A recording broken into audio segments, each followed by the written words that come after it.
I'm Sean Sator, and this is my presentation on artificial intelligence in aviation. So currently pilots are aided in their endeavors by the Air Traffic Controller System, or the ATC, who tell them what course to stay on and if there are any incoming collision scenarios. The ATC are assisted in large part by computer-based aids which provide information to them so that the ATC may direct the pilots and keep them safe from harm. However, with an increasing amount of flights due to the ever-growing creep of globalization, this previously healthy system is being strained. ATCs are forced to watch an increasing number of paths and courses, which in turn greatly increases the risks of aviation accidents. Currently, these computer-based aids do not make any decisions whatsoever, aside from a few very rare exceptions. They simply provide the recourse to encourage the right path for the pilots to take. Traffic controllers are generally responsible for four main things. They manage their own allotted airspace, henceforth referred to as a sector, aid in navigation for the aircraft within their sector, issue altitude clearances, and maintain aircraft separation. For the first responsibility, the various air traffic controllers involved in the large system of air traffic control look out for each individual pilot and hand them off almost like a relay baton to the next air traffic controller. An ATC is not allowed to hand off the aircraft they are currently monitoring until it has been confirmed that the next ATC is ready and able to direct it. The second duty of an ATC is to help the pilot navigate his flight plan, which is a constructed blueprint created beforehand that details the route the pilot plans to take and which must be authorized under instrument flight rules. As far as the exact route, the ATC is not entirely responsible for that. They are only there to service the pilot if he or she must deviate from the course so that there is assistance for the pilot in returning to the plan. The third responsibility is to issue altitude clearances. Controllers are of course responsible for the horizontal and vertical trajectories of any aircraft within their sector.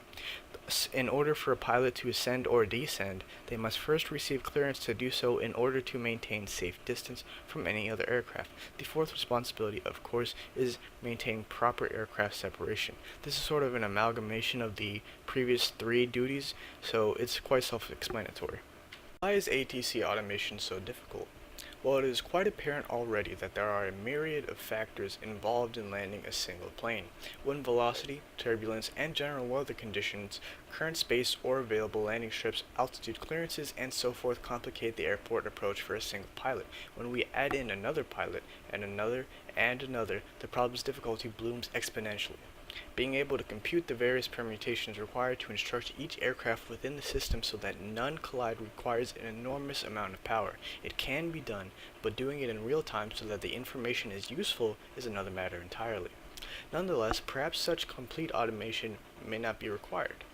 However, let us look at a basic and common scenario.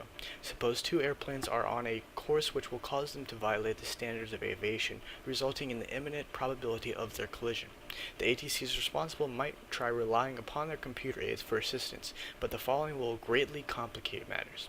For example, there might be another aircraft in the vicinity, and any proposed maneuvers could complicate that pilot's flight plan. Severe weather conditions might also make any suggested course of action too dangerous to attempt. If a maneuver results in an aircraft's premature entrance into another sector, the various ATCs responsible are burdened with coordinating the aircraft separation with an entirely new ATC. The system might propose ascension, which could be impossible or impractical if an aircraft is already close to its maximum flying altitude. Certain maneuvers could result in unwanted delays that severely hinder or compromise the entire system. Thus, the issue then becomes not automating entirely, or at least not yet, but developing solutions to these complications. This research paper proposes that software modules named plan critics be developed. In essence, a plan critic is a module that is responsible for looking for a particular type of undesirable feature or consequence of a specific plan or course of action. Each plan critic then provides a score of the current action that represents the critic's evaluation. The higher the score, the more compromised the plan is. Each score is then weighted and combined into an overall score for a plan. This score is fed back to the plan generator, which uses the score to rank the plan against other possible and achievable scenarios. It is as close to outright recommendation as one can get without requiring the additional power to do so. Essentially, the effect of this is that this process creates a function which can take a plan as an argument and return it as a number. Given that the higher scores are drastically less desirable, the plan generator will search for as low a score as possible. The only snag is that this function is highly nonlinear due to the extreme variable count. The function is also highly subject to change as the system is designed to evolve in order to assess future plans with greater efficiency and productivity. Thus, this evolution will of course require properly structured search functions in order to reduce the overall cost of such a feat, as an undirected search would be incredibly expensive.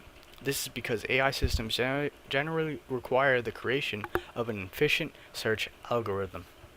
Current limitations of the proposed system revolve around the underdeveloped search procedure.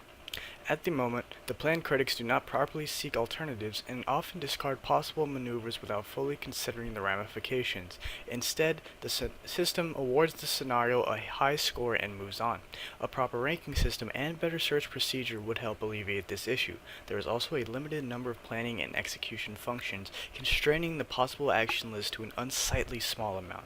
The very nature of air traffic control is such that many possible solutions are always available and must be evaluated. In conclusion, the proposed system was developed and run under 2 training exercises. The exercises were completed successfully and demonstrated that the system's overall planning architecture was capable of performing automated air traffic control. The module was capable of making trade-offs between possibly conflicting solutions. It was not able to search for truly optimal courses of action, but it did find what was determined to be fairly good alternatives. Further work is definitely needed to refine the system. Extensive work.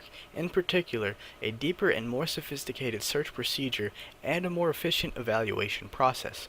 With so many variables, a rule-based approach seems to be undesirable. It can be done, but the coding would be less comprehensible and subject to performance issues, especially in real-time scenarios, which are the main application of this program. However, improved optimization could be a possible solution to this issue.